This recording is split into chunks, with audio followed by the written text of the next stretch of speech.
ఆ బిడ్డ నీ బిడ్డనా? ఆ బిడ్డ నిజంగా నువ్వు కన్న బిడ్డనా అని అడుగుతున్నాను. ఆ బిడ్డ నీ బిడ్డనా ఉండకూడదో లేదా నీకు ఇష్టం లేకుండా ఆ బిడ్డ నేను నువ్వు కని ఉండాలి. అది లేదు ఇది లేదు. ఎంతసేపు నీ బిడ్డ నీ దగ్గర కాకుండా మా వాడి దగ్గర ఉన్నాయంటే నీ బిడ్డ నువ్వు ఎంత నిర్లక్ష్యం చేస్తున్నావు అర్థమవుతుంది. బిడ్డను బిడ్డగా ప్రేమించడం నేర్చుకో, తల్లిగా ప్రవర్తించు.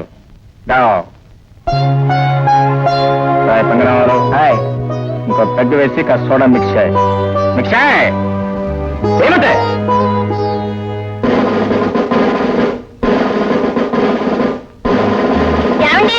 మన అమ్మాయిలు పెళ్ళిళ్ళండి. బీట్ కానిస్టేబుల్ లేక సైకిల్ చేస్తూ పెళ్లిడికి వచ్చిన పిల్లలు ఇంతమంది ఉన్నారని నా కళ్ళ ముందు కవా చేయించనక్కర్లేదు. ఎప్పుడు ఏం చేయాలో నాకు తెలుసు. పోయింట్లోకి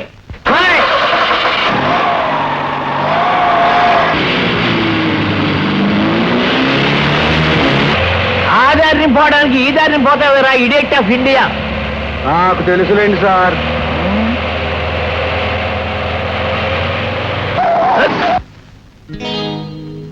జీప్ సౌండ్ వినపడుతుంది ఏంటి? కొంప తీసి పోలీసు రైడింగా? ఎందుకు ఇక్కడ ఆపావు? నాకు తెలుసులేండి సార్, వెళ్ళండి.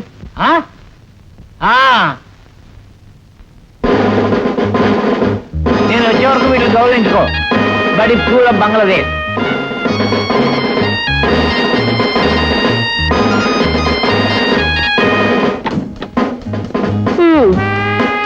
ఎస్ఐ గారికి ఈ మధ్య 1 టౌన్ మీద ఉండే ఇది ఈ 2 టౌన్ మీద లేకుండా పోయింది. వారానికి ఒకసారి దర్శనం. ఎట్లా ఉంటుంది నా బాధ? ఎవరికి చెప్పుకోను?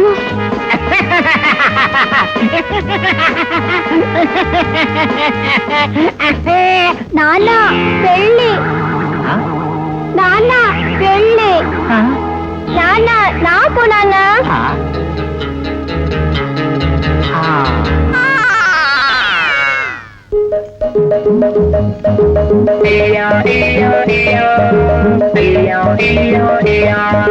నీళ్ళే కుట్టాం బహారా.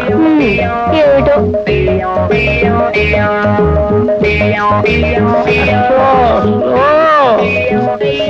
నువ్వు కూడా కొట్టుకో.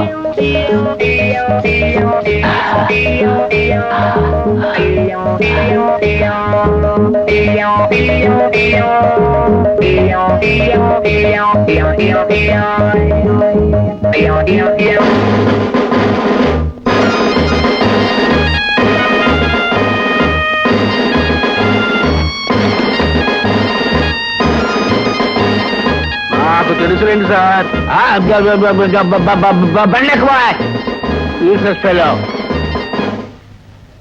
ఏంటో మొన్న రావాల్సిన ఓనర్ హీరో గారు మొన్న రాలేదు, నిన్న రాలేదు. ఇవాళ కూడా రాకపోతే రిటర్న్ జర్నీలో 4 బేరాలు వేసుకోవచ్చు. పైగా ఊళ్ళో ట్యాక్సీలు స్ట్రైక్ కూడాను. అమ్మో, రైలు వచ్చేస్తున్నట్టుంది.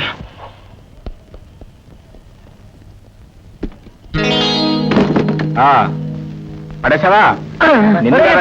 వాడికి బుద్ధి లేదు.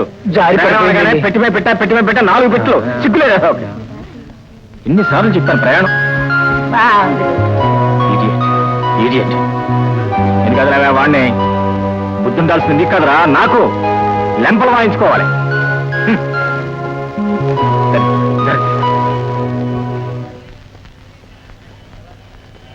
ఏంటిది మొత్తం ప్యాసింజర్లు అందరూ వచ్చారు, మా హీరో గారు కనపడరేంటి? రాలేదన్నమాట. Lucky chance. ఏంటమ్మా ఊళ్ళోకి వెళ్ళాలా? ఇవాళ ట్యాక్సీలు స్ట్రైక్ అండి. నా కారులో దింపుతారండి. రండి. నాది పబ్లిక్ ట్యాక్సీ కాదండి, ఓనర్ బండి. పైగా ఫారెన్ కారు. అందుకని మీరే కొంచెం చూసి ఇవ్వాలి. మీకు 30 రూపాయలండి. మీ బాబుకి చీచి పావు టికెట్ 7.5 అండి. మొత్తం 37.5.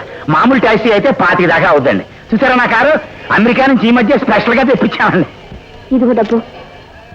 50 రూపాయల నోట. చిల్లర దిగేప్పుడు ఇస్తానమ్మా.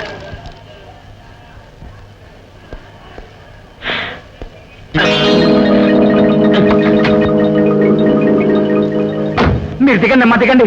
ఏమయ్యా, ఏమైంది? అయ్యో దిగాక చెప్తాను, దిగండి. ఎందుకు దిగాలి? నేను దిగను. నా కొంప ముంచెట్టుంది విడ. Good morning sir. మార్నింగ్. ఏమిటో కంగారు? ఎవరో అమ్మాయి? అమ్మాయి నా చెల్లెలు సార్. స్వయానా నా తోబుట్టు. పాపం దిక్కుమాలింది. జీవితంలో అన్నీ పోగొట్టుకుంది, ముఖ్యంగా పసుపు కుంకం. ఎక్కడన్నా పని మనిషిగా చేరుస్తాను రావే, నేనే పిలిపించాను. అయినా దించేస్తాను.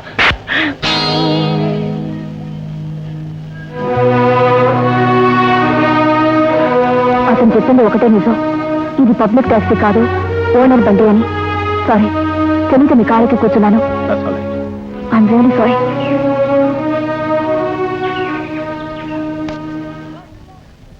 ఓనర్ కార్లను కిరాయికి తోలే బుద్ధి ఇంకా పోలేదన్నమాట.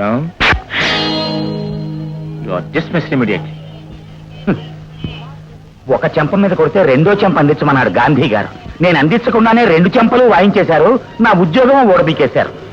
ఉద్యోగం పోతే పోయింది, సెల్ఫ్ రెస్పెక్ట్ పోయిందే. ఓయ్ తల్లి ఆగు. ఇందాక స్టేషన్లో చెల్లి అన్నందుకు నా చెంప పగలగొట్టావు. ఇప్పుడు చెల్లెలు కాదు అనుకుని నేవనా చేస్తే ఏం చేయగలవు? ఏం చేయగలవు? మళ్ళీ కొట్టావా? లెంపకాయలు కొట్టంలో నువ్వేమన్నా ఫారెన్ రిటర్నా? అసలు నన్ను చూస్తే ఏమనిపిస్తుంది నీకు? ఏది అనిపించడం లేదు, ఏది అనుకోను కూడా. బాబు, మళ్ళీ సేవ ఒకటి రా బాబు. మీ కష్టం నాకు అక్కర్లేదు. ఇదిగో డబ్బు. డబ్బును చూసినా మీలాంటి వారిని చూసినా శ్రీ మహాలక్ష్మిలా కనిపిస్తారు. ఆ సూట్ కేసు కూడా అయ్యమ్మ. పదండి. ఎటొచ్చి మా అయ్యగారే బొత్తిగా అర్థం కావట్లేదు ఈ మధ్యన. ఏమిటి మీ అయ్యగారికి లూజా? అబ్బాయి అదేం లేదమ్మా. ఆయన మనసు అన్నపోస బంగారం. కాకపోతే ఏంటంటే కష్టం మీద కష్టం వచ్చి పడుతుంది. దాంతో గడికో రకంగా ప్రవర్తిస్తున్నాడు ఆయన. ఏమైంది ఆయనకి? ఏం లేదమ్మా, మా అయ్యగారికి మొదటి భార్య పోయింది. రెండో పెళ్లి చేసుకోవటం ఆయనకి సుతరాము ఇష్టం లేదు. కాకపోతే బంధువులంతా కలిసి ఆయన మెళ్ళ వంచి ఒప్పించారు. తీరా ఆయన పెళ్లి పీటల మీదకి వచ్చేసరికి పెళ్లి కూతురు కాస్త పారిపోయింది. మరి ఆ మహాతల్లి ఎవరో గాని దేవుళ్ళ లాంటి మా అయ్యగారిని కాదు అని వెళ్ళిపోయిందంటే జీవితాంతం కష్టాలను అనుభవిస్తూనే ఉంటుంది. ఇదమ్మా ఆగిపోయారేంటి?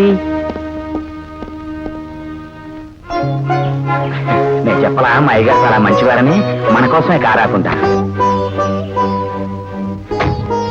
అమ్మగారు, అయ్యగారు వచ్చి మిమ్మల్ని కారెక్కమన్నారు. మరి నన్ను దొంగ కిరాయిలతో వెధవి నిన్నెందుకు రమ్మంటారు? అయితే ఈవిడ రాదు పో. వీడి చూద్ద పోసుకోనమ్మా, మీరు రండి. సారీ, నేను రాను. అదేంటి అమ్మగారు? తాగుబోతు కారులో నేనే కాదు, ఎవరు రారు. నేను ఇలా అన్నానని మీ అయ్యగారికి వెళ్ళి చెప్పు. అక్షరాలా చెప్పు. పిలిచి కారెక్కమంటే నోటుకొచ్చినట్లా మాట్లాడతారా? లోకం ఎంత?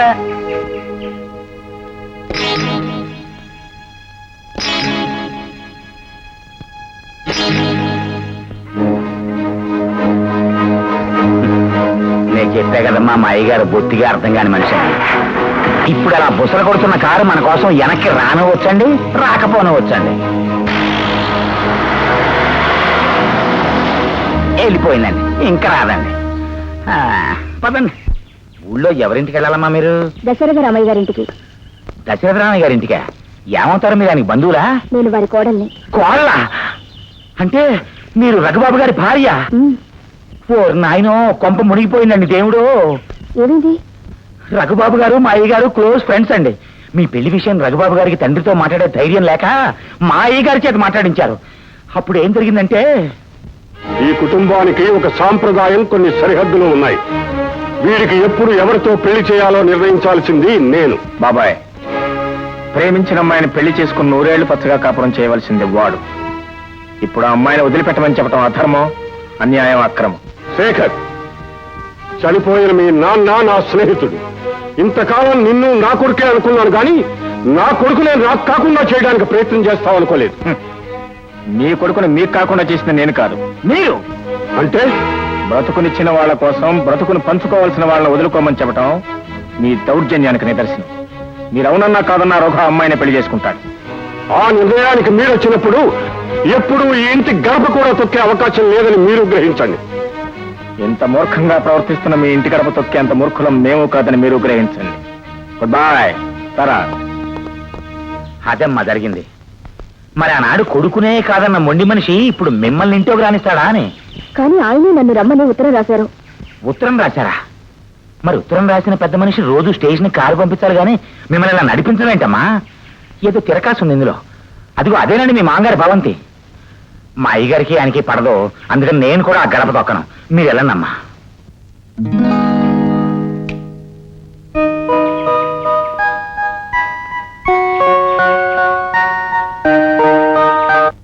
అమ్మగారు, అమ్మగారు, ఏమిటి హనుమంతు? చిన్నబాబు గారిని తీసుకుని కోళ్ళమ్మ గారు వస్తున్నారమ్మా. అలాగా? అవునమ్మా, రండమ్మా.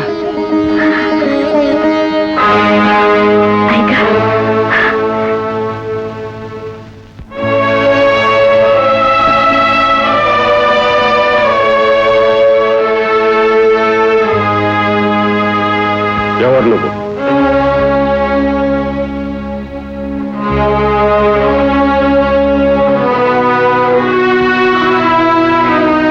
ఎవరు నువ్వు? నేను మీ అబ్బాయి రఘునాథ్ గారి భార్యని. ఇక్కడికి ఎందుకు వచ్చావు? మీరు రాసిన ఉత్తరం. ఉత్తరం రాసింది నేనే, కానీ నీ చేతికి ఎలా వచ్చింది? అసలు ఎవరు? అది పోస్ట్ చేసింది నేనే బాబు.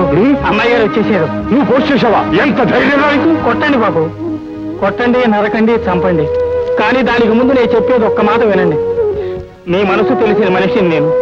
కన్న కొడుకు పోయిన తర్వాత కోడల్ని మనవణ్ణి తీసుకురావాలని ఒక పక్క, వద్దు అని ఇంకొక పక్క, ఎన్నో రాత్రులు ఏ నిర్ణయం తీసుకోలేక ఉత్తరాలు రాసి రాసి నలిపి మూలకు విసిరి పారేసిన ఉత్తరాల బుట్ట బాబు ఇది. మీరు రాసిన ఉత్తరాలే చెబుతాయి మీ మనసులో ఎంత ప్రేమ ఉందో. మీరు నలిపి పారేయడంలోనే అర్థమవుతుంది మీ మనసు ఎంత నలిగిపోయిందో. ఆ ఉత్తరంలో గుండె మీదే, గొంతు మీదే. చేసిన పని నాది. తప్పైతే నా తల మీ దగ్గరే ఉంది. అన్నపూర్ణ, ఏమండి? మనవడికి దిష్టి తీసి కోడల్ని పిల్లాన్ని ఇంట్లోకి తీసుకెళ్ళి.